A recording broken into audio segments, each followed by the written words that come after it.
Hansel and Gretel. On the borders of a dark forest far away, there once lived two children named Hansel and Gretel.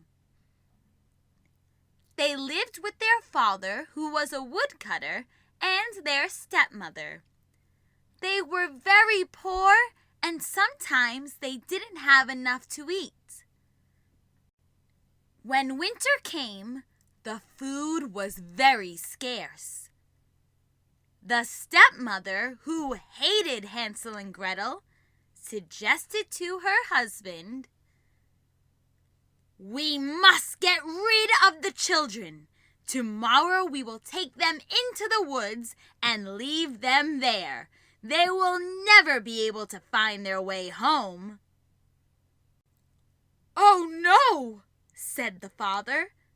"I could not leave them there to starve." "We shall all starve together if they stay with us," answered the wife.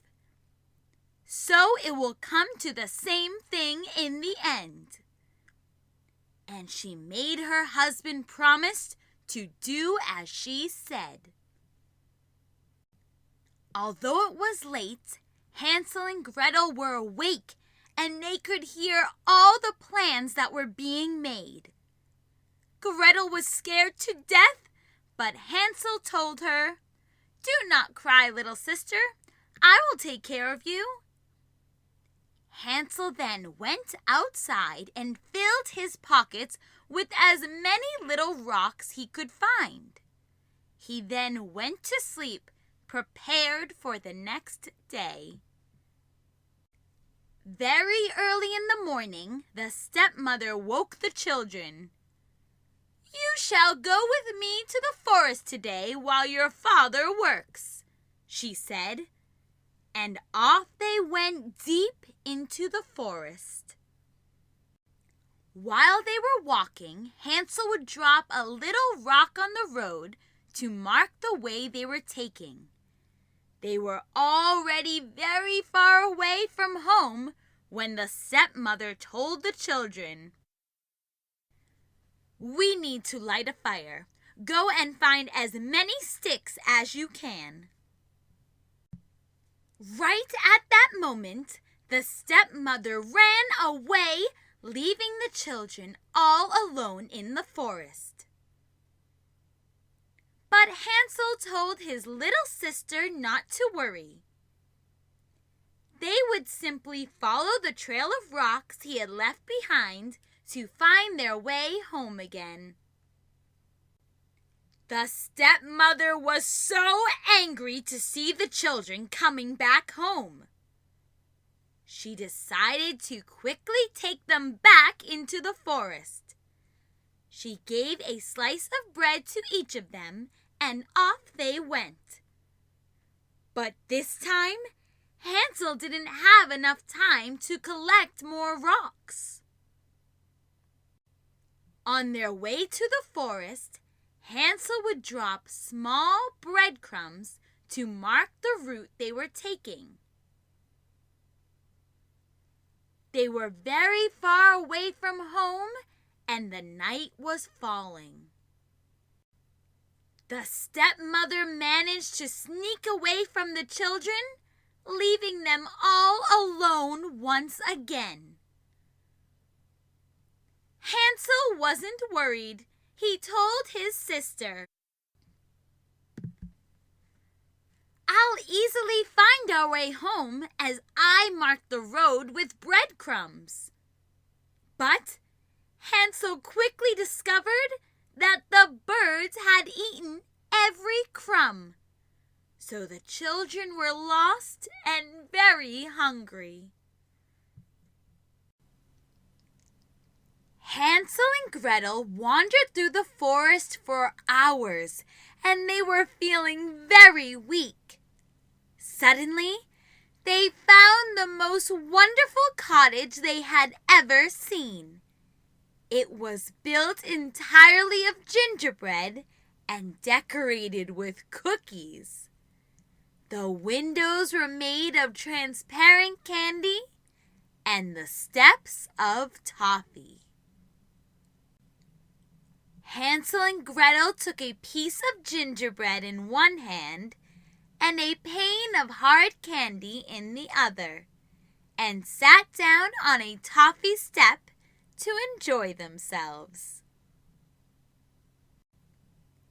Then, as the children went on eating, the cottage door opened and an old woman hobbled out. "Dear little children," said the old woman, "do not be afraid of me. You are welcome to eat as much of my house as you'd like. But come inside, and I will give you a nice dinner." The children went in, and they had pancakes and apple tarts. After dinner, the old woman tucked them into 2 little white beds. The children felt as if they were in heaven. Although the old woman seemed so kind, she was actually a wicked old witch who loved to catch fat little children to eat them. Her eyes were very tired, so she didn't see well, but she could smell things as quickly as a fox, and she knew when Hansel and Gretel were wandering in the forest. She had built the gingerbread house just to catch them. Early the next morning, the old witch quickly put Hansel in a cage, and then she shook Gretel roughly by the shoulder. "Get up, you lazy little girl," she cried. "You must light the fire and fill the big pot with water, and help me make breakfast. I have shut your brother up in a cage, and I am going to fatten him until he is plump enough to cook him for my supper." So poor little Gretel was obliged to do as the old witch told her. So Hansel was fed only sweets for every meal. And every day the old witch would go to the little iron cage to say to Hansel, "Little boy, put out your finger so that I may see how fat you are growing." Hansel knew that the old witch could not see well, so he poked out a chicken's bone instead of his finger. Every day when she felt it, she grumbled fearfully because he never seemed to grow fatter.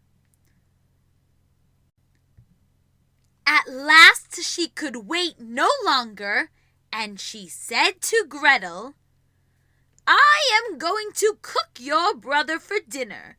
You must light the fire, heat the stove, and help me prepare for the feast." But Gretel thought quickly and said to the witch, "The oven doesn't seem to be working." "What nonsense!"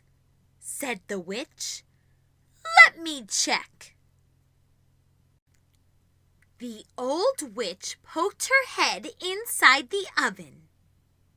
Quickly, Gretel ran behind and with all her might gave a sudden push.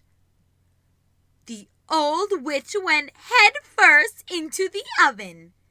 Gretel slammed the door shut and fastened it tightly. Next, she found the key of Hansel's cage and ran quickly to let him out. Hansel and Gretel threw their arms around each other and danced with joy. Then Hand in hand, they set out once more to try to find their way home. And they were very glad to leave the witch's cottage behind. After some time, they found their home. They also found their poor father, who was overjoyed when the children rushed into his arms. He had sent his mean wife away and had been looking for them for quite some time now.